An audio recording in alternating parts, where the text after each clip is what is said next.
Well, well, well. We have made it to the finals, child. I did not see that coming. Shaq and Tanya in the final. Okay.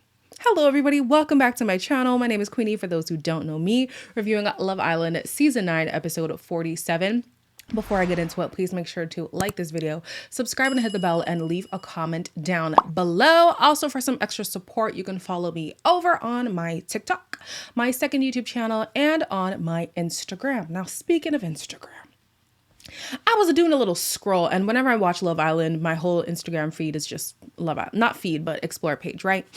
This is totally unrelated, but I just want to have a little quick chat with you guys. I was looking at, all the members of Destiny's Childish.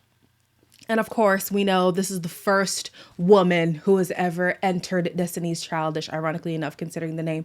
And it's Tanya, right? But my question is, when was Callum in Destiny's Childish? When did that happen?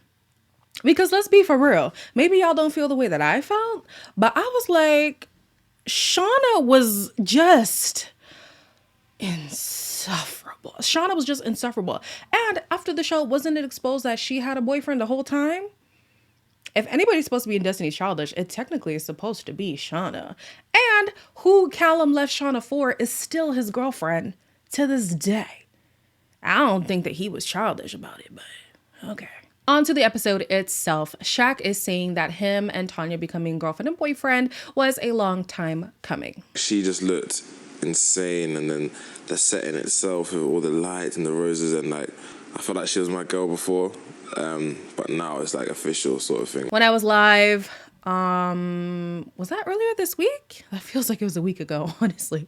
When I was live, you guys were asking me what did I think about Tanya referring to Shaq as her boyfriend before the actual title. And typically, you guys know I don't like that. I feel like we don't act claimed until we're claimed, unless you want to be like Jesse and do the claiming. You know what I mean? Like, stay in your lane. He hasn't made you the girlfriend. Don't act like one. I don't even think she was acting like one to begin with. So that's where I'm like, can't really blame the girl. That's number one. Number two, they've been doing everything unconventionally. Saying I love you before being exclusive, then being exclusive, and then exploring other people, and then it's just, you know what I mean? So I'm like, yeah, it does kind of feel like a long time coming, because y'all was doing everything backwards anyway. So hey, let's just get to, they done had a kid. Joking. Yeah, it was like I wouldn't expect anything different from these two. So yeah, there's your answer. They're now boyfriend and girlfriend, so what I think doesn't matter anyways. So yesterday, and pretty much throughout this season when Sammy has been around, I said something about Sammy, like I don't want Tom for her, and maybe Sammy also doesn't want Tom for her. Driving a Ferrari with a girl looking like that at the side of it's just mad. But I didn't hear much about you falling in love, honey. I told him. Was it hard? Yeah, well hard. It's hard to... I just find it interesting that some of the women were noticing, you talk a lot about Tom falling in love with you, but what's your stance, sis? And we didn't really get a full answer because they wanted to send a text at that moment. But I'm just like, yeah, I think that she really likes him. I think that she's lost in the sauce right now. But I feel like when she leaves the house, something's gonna click. Either something's going to click for her or Tom is going to switch. I don't know. I think Tom is pretty sold on the idea of who Sammy is. You know what I mean? Like, she's a beautiful girl. She's eloquent. She's into him. She's feisty. She's, But then I feel like he would have... How do I explain this without people coming for my ass? I feel like the overstimulation of the outside is going to make him feel like he's that guy. And then Sammy's going to be like, you see, and I didn't even want to deal with this. Like, I feel like that could be the case. But we'll have to wait and find out. Will and Jesse get a text that they're going on a date. Didn't I say? Didn't I call it? It's a freaking farm date. I can't wait to go to the farm and see all the little lambs, and I get to meet your family. I was wondering if you would want to be my boyfriend. Don't get me wrong. There's nothing wrong with country music. I was raised in Alberta, okay? That's as country as this country gets, okay? My father, in love with Dolly Parton. You can't tell that man anything different. That is his internet girlfriend, okay? However, just this whole honky tonk. Why was I seeing on Twitter people posting the hoedown throwdown and saying that was Will and Jesse's date? No, for real. She was Hannah Montana. Will was friggin', what's his name? Hemsworth, the Hemsworth boy. I was like, what is this? Personally, it wouldn't have been my thing, but they loved it, okay? Let's talk about the actual date itself, though. So, Jessie asked Will to be her boyfriend. And a lot of people on the internet were like, I don't understand why you guys are upset about it. It's 2023, like we should be okay with it. I don't mind it.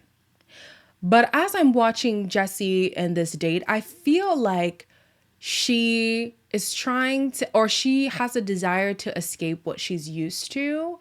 And I feel like other than Will presenting more as like a metrosexual kind of guy, I think that what Will represents is what she's used to. She was raised in the country with the animals and the traditional living and stuff like that. But something about Jessie gives me, I want to live in the city. I want my New York minute. You know what I mean? So her being with Will, the disconnect for me isn't necessarily Will himself, but the lifestyle in which Will represents. And I don't know if that is what Jessie wants for real in the long run. So we'll see. But yeah, I do think that she likes him. I just think that, especially coming off of UK Love Island now, maybe the lifestyles won't really match. So Will was really confusing me when they were deliberating about the least compatible couple, right? We already know he was going to choose friendship, okay? Even Jessie was going to choose friendship. Let's be for real. And so when he's trying to rationalize things, he's saying Kai and Sanam potentially haven't been through enough.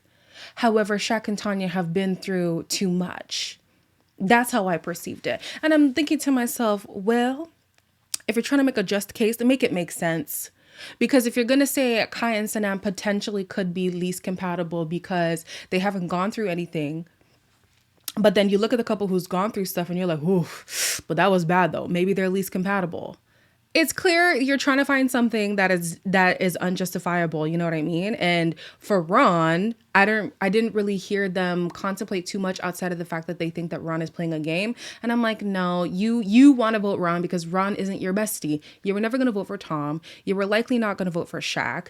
Kai, I don't know, Kai doesn't really ruffle too many feathers, so I can see him not wanting to go there. And so Ron seemed like the only real option, and that's who they voted for anyways. So I was just like, come on, Will, if you're trying to make it seem like you were genuinely rationalizing, at least make it make sense. You can't say one couple hasn't been through enough and the other couple has been through too much. Like it wasn't making sense to me.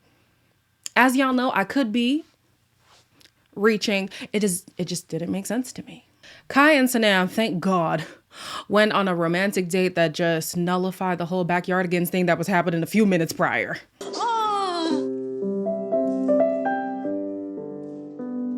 Cheers to a one-of-a-kind special night with one of a kind special person. Touche. When I hear you talk about when you work with children, like, I don't know what it is, but I just love to hear like that. Sanam is in deep, child. Whoo, she is in deep. I don't think I've heard this woman squeal this entire time. But just the thought of going home and meeting his family and the reality that he works with kids, like she was just enamored by Kai on this date. I can't blame her, honestly. A man who's good with kids, in the words of Ron, it's really attractive when somebody is good with kids. You know what I mean? So yeah. And then with Kai saying that he thinks his dad is really going to love Sanam, I can believe that. Sanam just seems like a class woman. That's not to say anybody isn't class. Watching her and how she's handled, you know, kind of being ostracized in the beginning of her time there and then being thrown into a lot of drama, but still keeping a level head and also supporting her man through it all. Like, She's just that girl. She is a girl you would want to bring home. So I definitely believe that Kai's family is going to receive her with open arms. Ron seems to be stressing just a little bit about the vote because he feels like people are going to vote off of friendship, which that's what happened. However, he then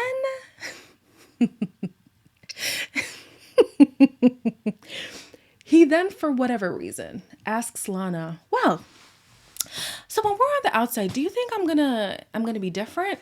Now, Ron, why would you say that? Do you think you'll see a different side to me? What, when we go out? Yeah. In what way? Will you? No. Well, it's not too much. Like, if I had an opinion, I'd say it, and I'd expect the same. Do you know what I mean? Yeah. Yeah.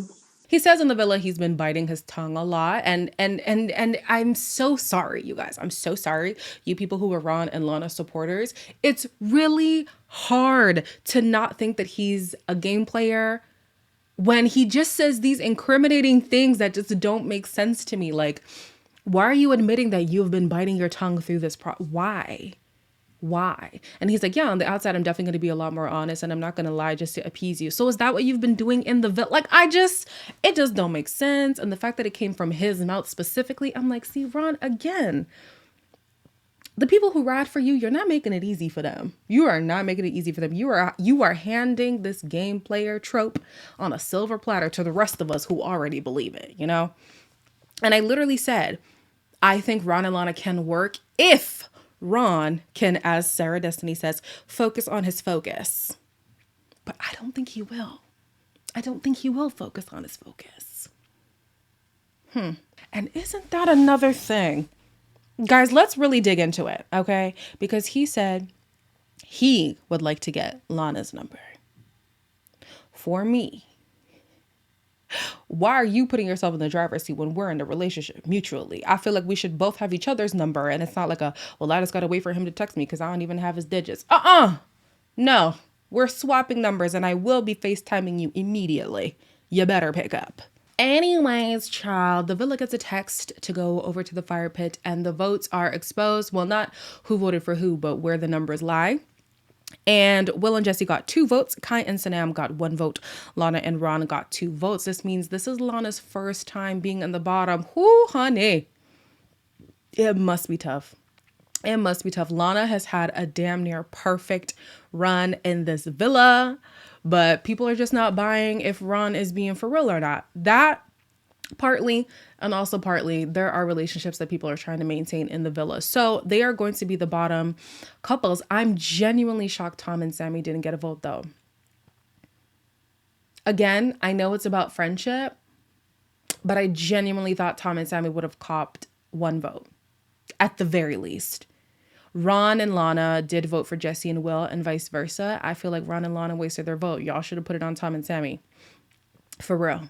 Y'all should have put it on Tom and Sammy.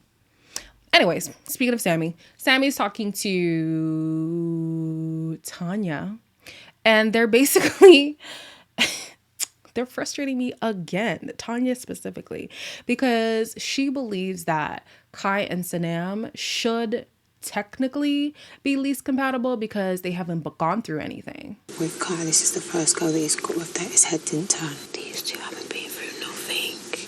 That's scary. They're going to be thrown into a place where they've not been through anything. Like, I'm so sorry, but relationships do not have to endure cheating. A wandering eye does not have to be a part of your story. And for the most part, that's typically what happens in Love Island, where people call it a test or been through something. It's your partner having eyes for somebody else. That doesn't have to be a reality in people's story. Have they been through a lot? Not really, but they went through the adversity dealing with a conflict with Olivia. I feel like that is going through something. How does my partner handle difficult situations where his back is against the wall? How does he respond to that? Is my partner going to have my back when I'm being attacked? Is she gonna, come to my aid? Is she gonna have my back? All that kind of stuff. Like, they've technically been through real life things. It's just not the wandering eye type of stuff, which is what the villa ranks as going through stuff. And I'm like, it's not necessary. For successful relationships, it's not necessary. They're speculating that on the outside, Kai might get, overexcited and be looking around. And he very well could be. Not even gonna lie to you, he very well could be. But just because it hasn't happened does not mean it will happen or it should happen. And that if they work through it, clearly they're compatible. That mentality really just frustrates me. But neither here nor there. As always, like, comment, share, and subscribe. Oh, we're doing a live. If you haven't heard about it at this point, are you really a fan? I'm joking. We're doing a live. It's basically like a super panel with all your faves. We've got Chicane. It's hosted on Chicane TV's channel. So the three women from Chicane TV, Fred Stones, Cam Topical Juice, Sarah Destiny, Nicole Davies, Little Black Book, and myself. That'll be on Monday for the people who are in Canada. That is 6 p.m. Eastern, 3 p.m. PST, and that'll be 11 p.m. GMT for the people over there in the UK. Okay. Will I still be doing a live watch along? Yes. So I'm going to go live just before the show is airing, and we're just going to watch it together. This is not a screening of the finale. I want to make that clear. This is not a screening of the finale. It's a watch along, similar to what we did last year. So don't expect to watch the show. Please don't ask me to show the show, because if y'all love me, y'all would hope that my channel doesn't get taken down. You know what I mean? Yeah. So, like I said, like, comment, share, and subscribe. And I'll see you guys in the next one.